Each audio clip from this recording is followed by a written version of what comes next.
모세가 태어났을 때 믿음으로 그 부모는 석 달 동안 아기를 숨겨두었습니다. 그들은 아기가 잘생긴 것을 보았기 때문입니다. 그들은 왕의 명령을 두려워하지 않았습니다.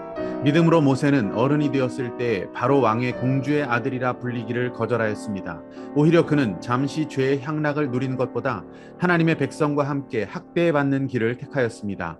모세는 그리스도를 위하여 받는 모욕을 이집트의 재물보다 더 값진 것으로 여겼습니다. 그는 장차 받을 상을 내다보고 있었던 것입니다. 믿음으로 그는 왕의 분노를 두려워하지 않고 이집트를 떠났습니다. 그는 보이지 않는 분을 마치 보는 듯이 바라보면서 견디어냈습니다.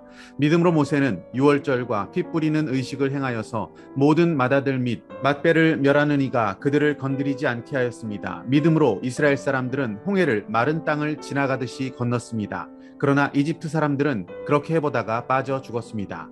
믿음으로 이랫동안 여리고성을 돌았더니 성벽이 무너졌습니다. 믿음으로 창녀 라합은 정탐꾼들을 호의로 영접해 주어서 순종하지 않은 사람들과 함께 망하지 아니하였습니다. 할렐루야, 아름다운 새날입니다. 히브리서 11장 말씀은 구약 성경 속 믿음의 인물들에 대해 설명하고 있습니다. 이스라엘은 400년가량 애굽에서 종살이를 했습니다. 당시 이스라엘의 인구는 여자와 어린아이들까지 합쳐서 대략 200만 명이나 되었습니다. 애굽의 바로 왕은 이 인구의 폭발적인 성장을 막기 위해서 태어나는 모든 이스라엘 남자 아이들을 죽여라, 나일강에 집어 던져라, 이렇게 지시하기도 했던 그런 시대였습니다. 그 시대에 믿음을 가진 모세라는 인물이 등장합니다. 그는 죄의 향락을 누리는 것보다 하나님의 백성과 함께 고난받는 길, 학대받는 그 길을 택한 자였습니다. 바로왕의 그 공주에게 입양되어서 궁중에 편하게 살 수 있었던 모세는 눈에 보이는 세상의 부귀가 아닌, 눈에 보이지 않는 하나님, 그리고 그 언약을 따라서 믿음의 길을 선택한 사람이었던 것입니다. 모세는 하나님의 지시를 따라서 믿음으로 담대하게 바로왕 앞에 서서 자기 백성을 구원하는 사역을 하나씩 하나씩 진행해 나갔습니다. 또한 이스라엘 자손들이 홍해 앞에 가로막혔을 때 믿음으로 모세는 바다를 가르는 사역을 진행하기도 합니다. 백성들은 육지처럼 그 땅을 걸어서 애굽을 탈출하게 되었습니다.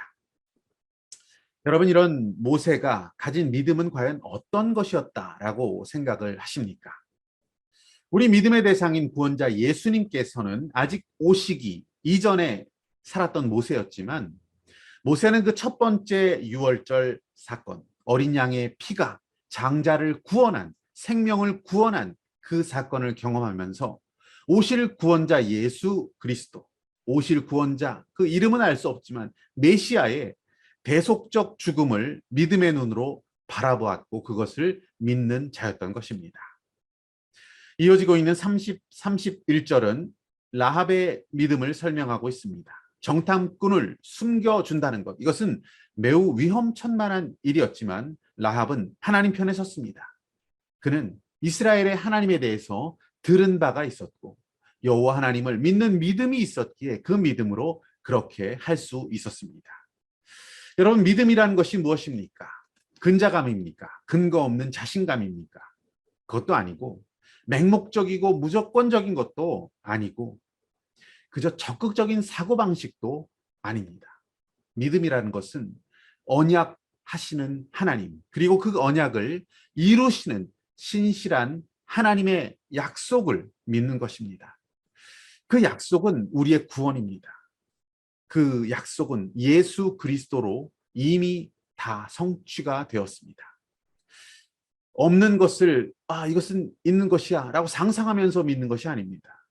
분명히 계십니다. 하지만 우리의 눈에 보이지 않는 하나님, 그리고 그분의 모든 언약의 말씀을 믿는 믿음, 우리가 그 믿음을 갖고 있다면 그 믿음 가운데 하나님께서 역사하십니다.